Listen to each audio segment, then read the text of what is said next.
Welcome, everybody, to your favorite podcast hosted by your favorite Primas. I am your co-host, Jack, and I am joined by my prima. Hi, everyone. My name is Andrea. I am the Prima, and this is our podcast, Ponle Acento. Welcome, everyone. Mando saludos a todos, including a listener that tuned in from Australia. So whoever that is, thank you very much. We appreciate you listening. We had folks from Texas, from Alabama, all over California. Thank you, everyone, for tuning in and joining us in this journey.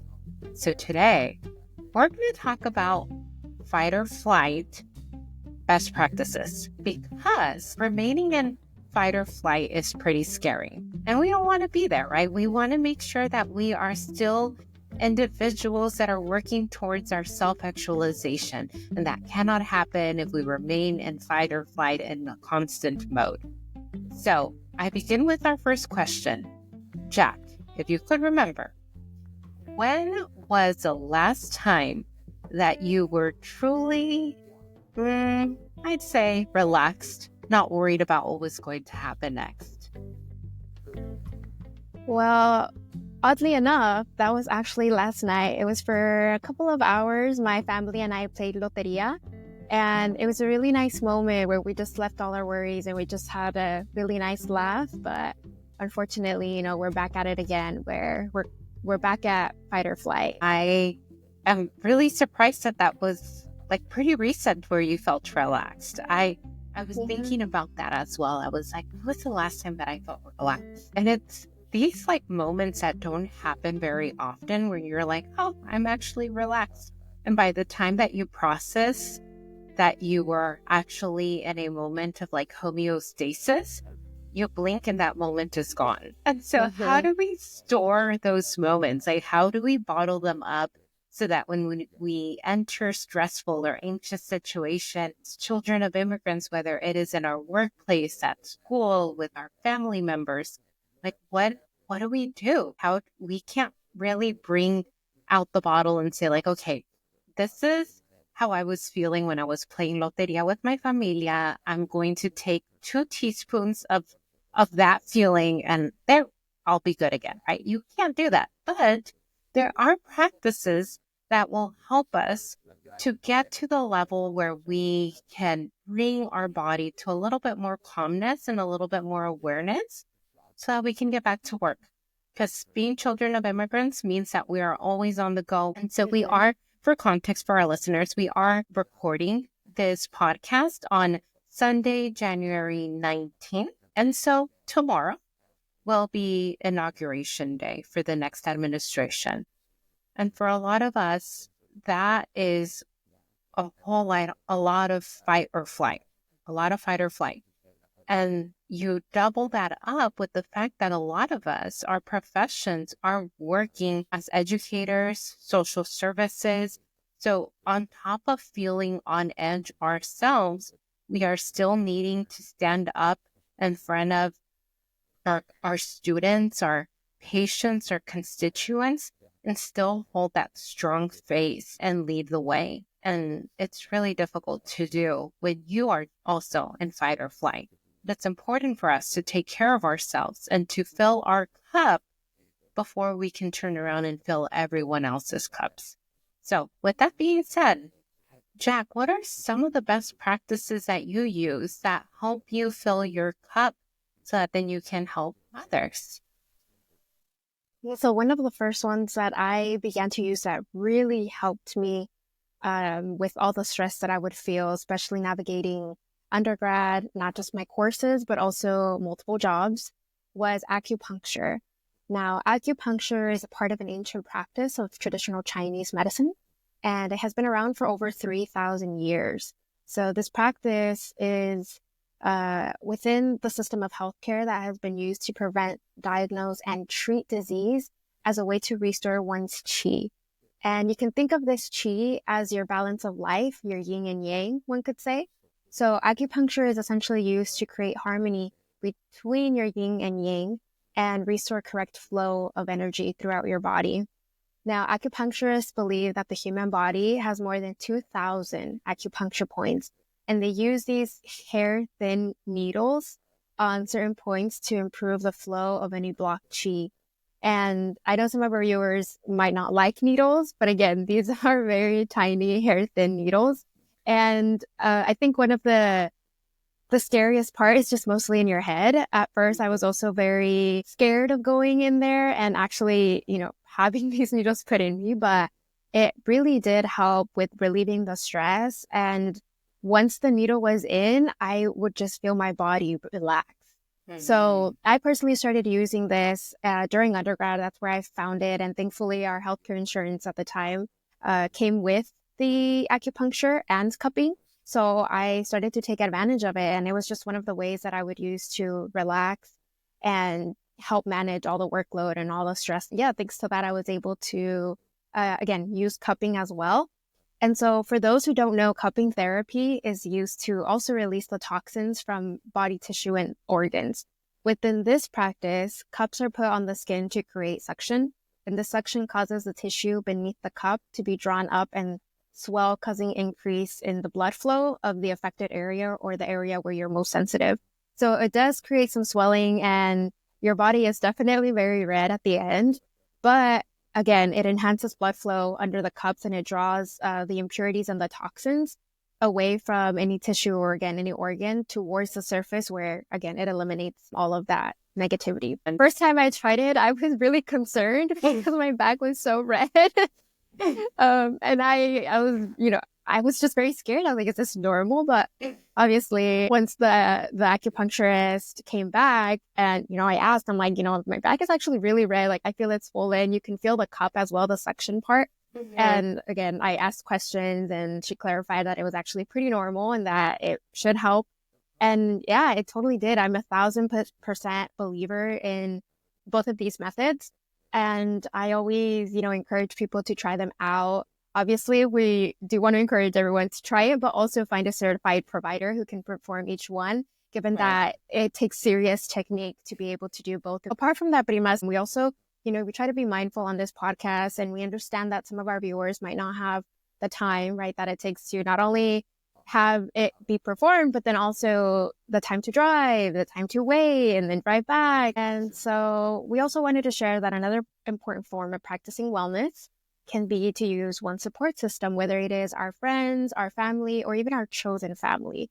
The support system can be healing when needing to get something off your chest, needing feedback on an ongoing struggle, or just needing that support of reminding you that you are a badass, right? Or that you've done so much already and that these are just little hurdles along the way.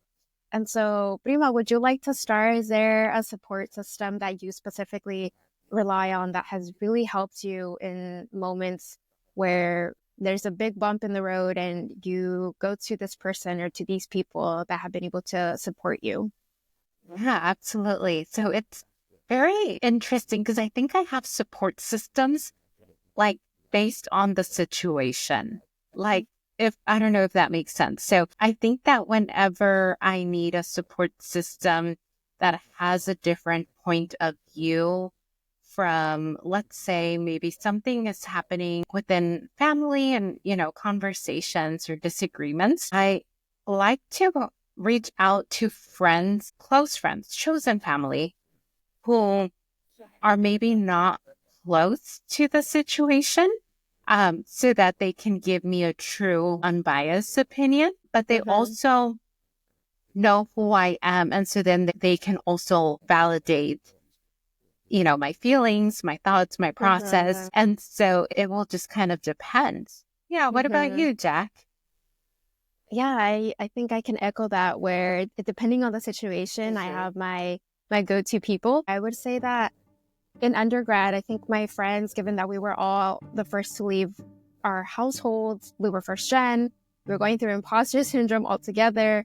I think my friends and I really pulled strength from one another at that time. And thankfully, to this day, we still do check-ins, we still do FaceTime. And when it comes to matters of finances or making a career pivot, I think I often go to my mom. And my mom typically, when I am not here, I call her every day, I text her. So oftentimes I find myself sharing these moments with my mom and asking for her feedback. And again, thankfully, my mom has always been supporting me from day one. And sometimes I can admit that I've made mistakes, some decisions. I rethink about them often and think whether or not that was the correct choice. But I think part of it too is the fact that I know my mom is going to be there no matter what.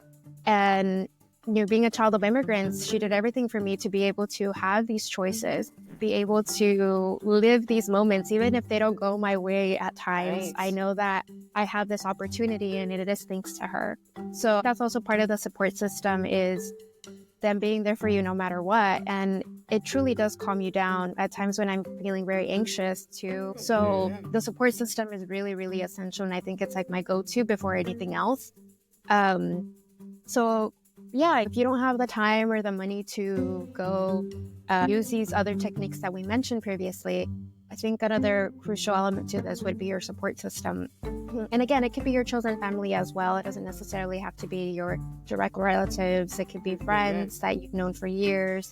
And yeah, it's always so nice to just reminisce on the good times, get that reassurance that we need from the people that know you best, but also the ones that love you the most.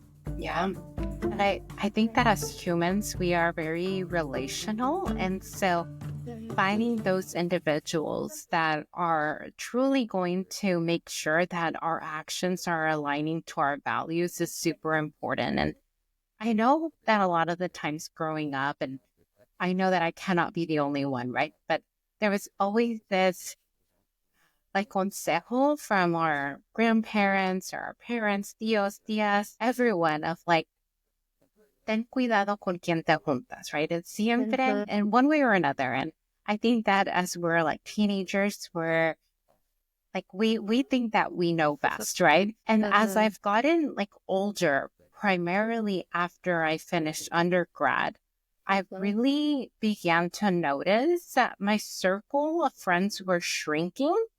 And it wasn't because, I became like someone that people didn't want to hang out with. But I think that whether it was conscious or unconscious, I think I was aligning my circle of friends and support system based on who was feeding my soul and feeding my future. And I think that a lot of people did that with me as well, right? So like if I was not aligning with someone's vision of their futures, then, no bad blood.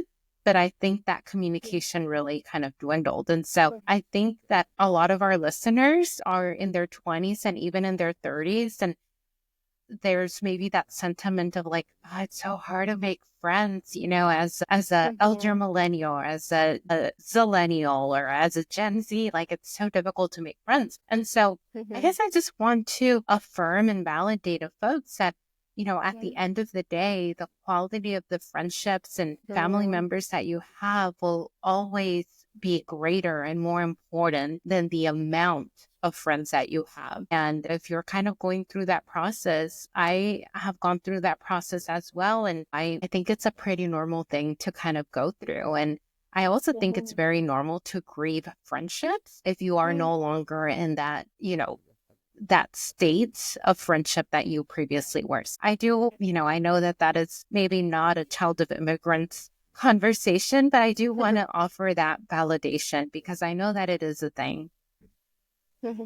Yeah, absolutely. Thank you for that. I certainly have grieved a couple of friendships, but at the end of the day, the support system is still there.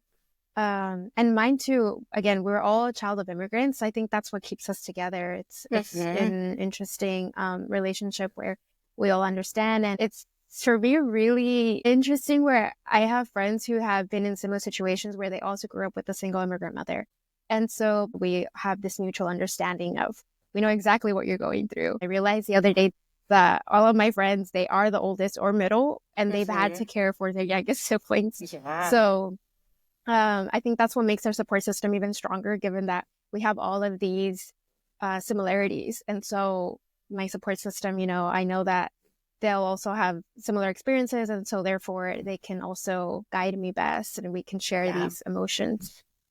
Yeah, commonality is super important. And I think that this is another reason why our initial like podcast and ideas really connected with individuals, because they also saw the commonality in the issues we said we were going to discuss. But I love that. So we have for our wellness practices so far, we have acupuncture, we have support system. And so the next one that I want to offer to you all, and if you're listening, pause for a second and check your posture. Like, how are you sitting down? If you're standing up? I mean, if you're running or walking, then, that doesn't really help in the situation. But there is a research that came out of Harvard's business school. A professor by the name of Amy Cuddy. She is a social psychologist, and she also wrote the book Presence, and she's got a really awesome TED Talk. Whenever you have a chance to watch it, you should definitely watch it.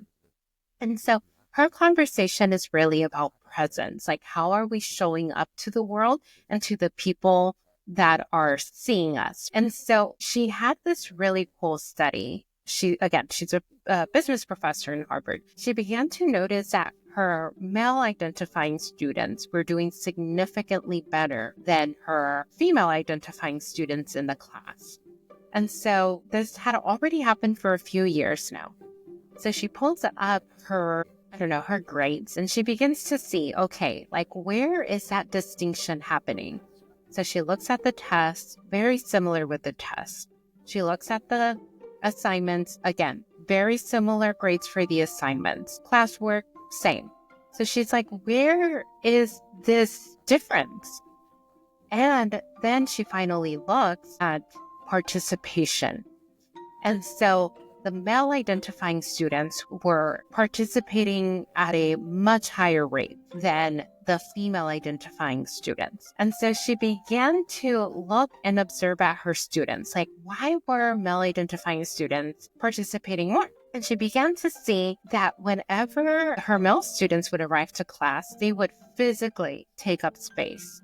So imagine you're sitting at a desk and someone's like legs are like stretched out open. Maybe their back is like leaning against the chair. They are just taking up space.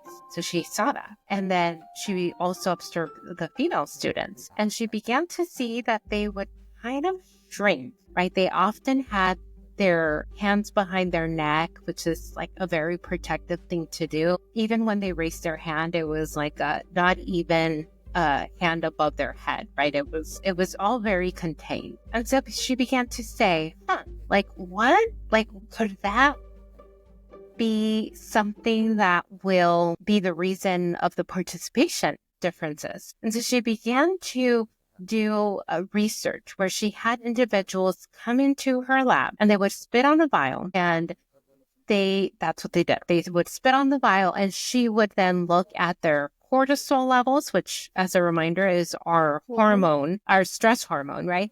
And testosterone level, which is like our aggressive, like, yes, we're going to do this type of hormone, right? And so she would have them either adapt for 2 minutes, either a power pose or a low power pose. So they either took up space or they either really shrunk. And they did that for 2 minutes. And so at the end, they would spit on the vial one more time, and they were asked to go ahead and gamble. And if they chose to gamble, they would be asked like the amount, right? Well, it turns out that for the individuals who held a power pose just for 2 minutes, their cortisol levels went down after those 2 minutes, and they were more likely to gamble. For the individuals who adopted a low power pose, ended up heightening their cortisol levels and refusing to gamble.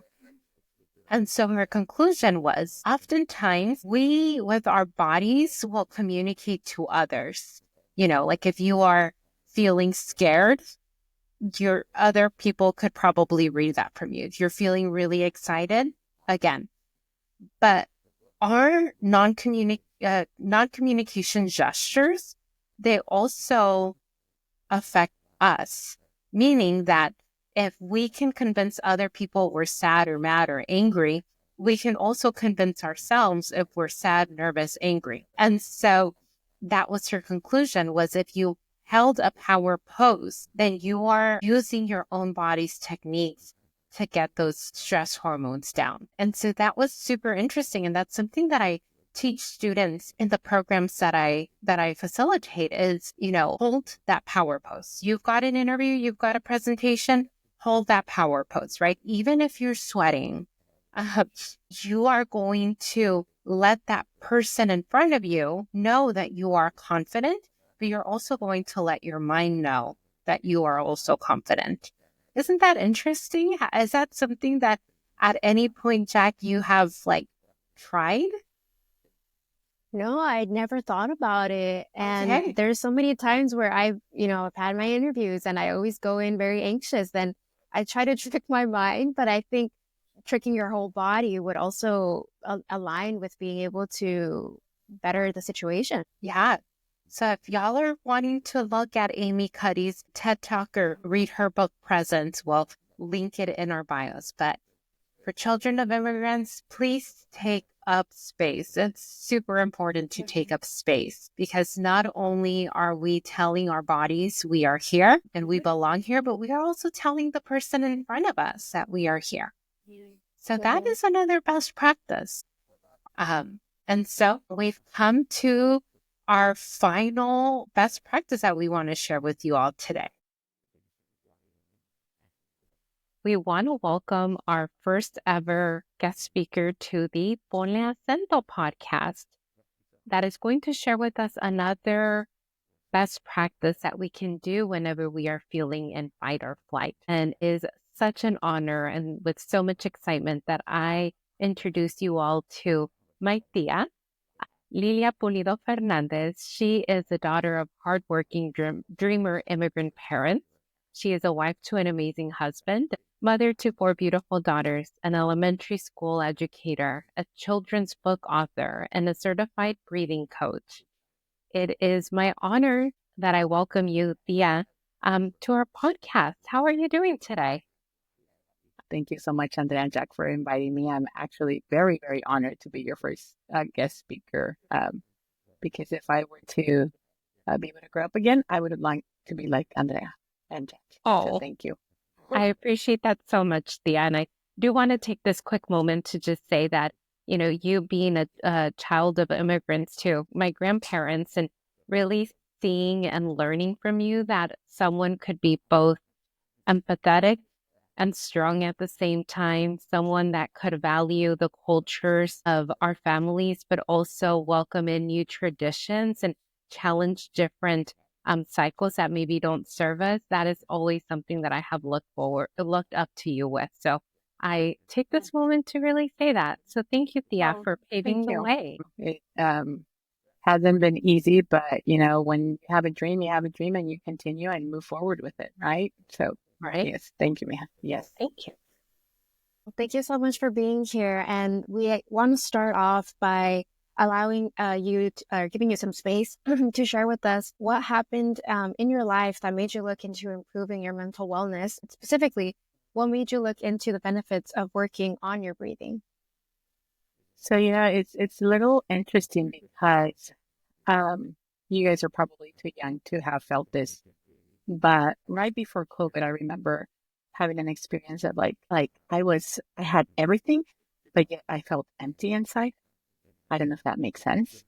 Like I had, a beautiful family, my home, my job, my career, but I felt like I needed something else inside of me. Like, what is going on with me? I would get up in the morning and have the same routine over and over and over, and I knew I was lacking something. So when COVID started, I took advantage of starting to listen to different people that I would listen to help me work on that to better myself as a person and personal growth. And I remember coming across one of my favorites, and I listened to one of his YouTube videos, and he was talking about meditation and he was throwing in there breathing, and I just tried it, and the way that made me feel was like, oh my gosh, like I was giving myself a moment of silence and quieting myself and doing some breathings with that. And my body just started, my heart, I should say, my inside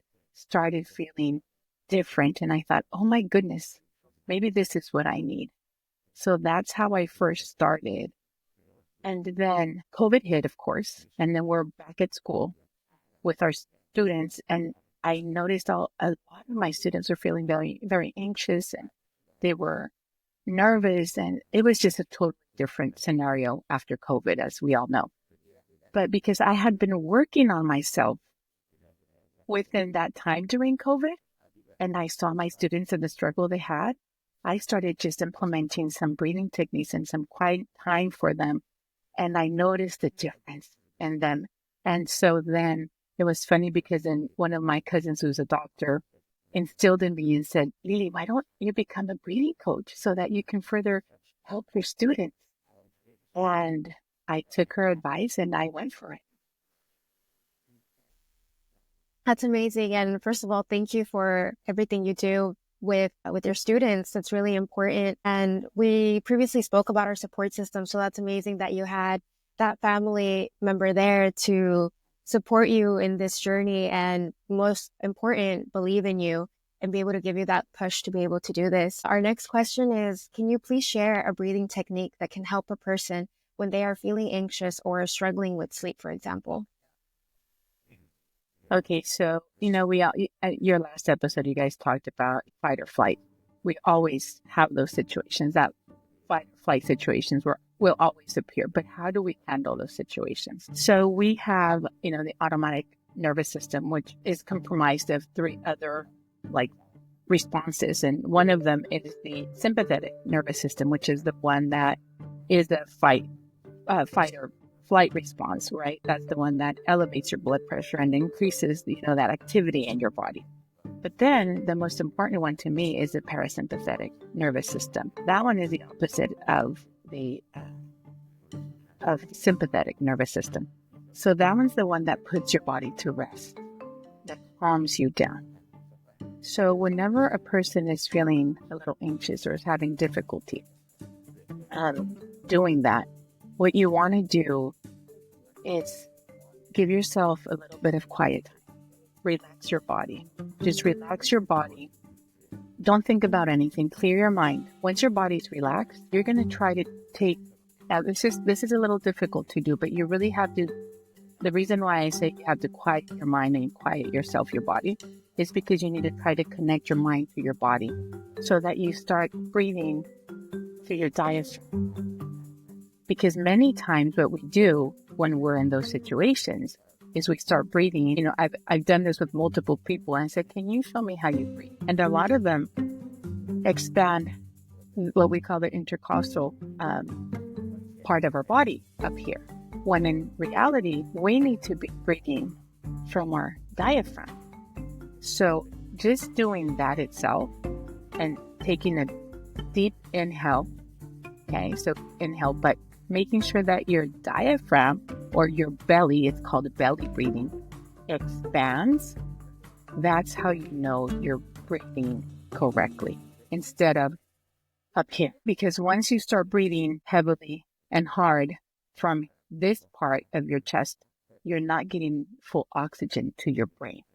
So then that anxious or stressful situation you're in is not going to get better until you start connecting your mind with your diaphragm.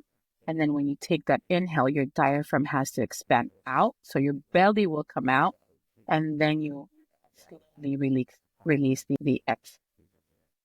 Okay, so that's something that, now what I do highly recommend is first thing in the morning. If you can do this 2 or 3 times a day, it will work best, and you will notice a huge difference in the way you handle situations that are stressful. I'm not saying you're not going to be stressed ever. Yes, you will. But how are you going to deal with that situation? And that's why the breathing is so important. So first thing in the morning, after your lunch, and before you go to bed. So you want to balance your nervous system. That's really what you do when you are breathing through your, belly breathing. So you take, let's say you take an inhale and you count in your mind, and you count, let's say 2, 3, 4. It's not seconds, but counts. You want to exhale for that same amount using your nose only. When you go to sleep, before you go to bed, you want to do the same. You inhale, let's say for 3 or 4, but your exhale has to be a longer exhale. And that is what's going to put your body to a rest and have a good night's sleep. you want to do that 10 times every time, if that makes sense. Amazing. Thank you so much. We also want to give you the space to share anything else with our viewers or any other techniques that might help them as well, that they can utilize the next time that they are feeling anxious, or again, when they are unable to rest the body. Yeah, so going back to the parasympathetic nervous system, we have one of our longest nerves that starts from our head all the way throughout our body. It's called the vagus nerve. So when you're feeling those situations, besides the breathing, something else that you guys can do is hum. Like you can hum your favorite song, because just the fact that you are giving some vibration that through your vagus nerve, because it just goes all over our body, you will notice that you feel the vibration in your throat because your vagus nerve goes through there. So if you're humming a song, whatever song you want, just humming that will calm you down. The fact that you even get your ear and you just kind of massage your ear, that will calm you down. There's a lot of breathing techniques, that I can teach you, but the easiest one would be a balanced one where you inhale for 3 or 4 seconds, or a count of 3 or 4, and an exhale of 3 and 4, just to balance you. And, we all have 3 to 5 minutes to do that. 3 to 5 minutes in the morning, 3 to 5 minutes after you have your lunch, 10 minutes after you have your lunch, so it doesn't upset your stomach. And then right before going to bed. That's really all you need. And you will see that your life will change dramatically, and your nervous system will be much more balanced. Thank you so much. We're really honored for you to be on the podcast today and be able to share this really important technique that we hope all of our viewers can put into use. And we hope that, it alleviates some of their stress or some of their anxiety. Andrea, back to you. Yeah, thank you so much, Thea, and thank you so much, Jack, for facilitating that portion. So, Thea, every time we end our episode, we have this segment called Palabras de Sabiduría, where we share affirmations, advice, or really anything that has wisdom. And you've already done that with us today about breathing technique. Do you have any other palabras de sabiduría that you would like a child of immigrants just like you to know today? My palabras de sabiduría, I think, would be, date un momento de silencio. Just give yourself a moment of silence as soon as you wake up. We know that as parents of immigrants, and, our parents just would get up and, they're making their food, their lunches to take to work, and they're up and going, making sure that their children are okay, that someone's going to take, or that they're going to walk to school, whatever it was, right? When I was growing up. And so it's always like, go, go, go, go. So they didn't know about everything that we know now, right? So darte un momento de silencio to start off your day will set the pace for your day. It will get you in a good mood. It will help your day go much more smoother. I can guarantee that. I work with my students on this, and we start with a moment of silence in our classroom, and I set my timer, and then we do some breathings, and it's just wonderful because they think I'm doing it for them, and I am, but I'm doing it for myself too. Besides, I did it at home before going. But my day just runs much smoother. I don't get upset. We have a great time together. I smile, they smile. It's just powerful to do this, not just as ourselves adults, but to teach our kids to do the same, so that they can have coping skills that they can take with them for the rest of their life. So start your day off with just a moment of silence. Do some breathings as you're just there sitting, and then throw in some gratitude, and you will see what will happen within yourself, which is what happened with me when I was looking for something to fill that emptiness.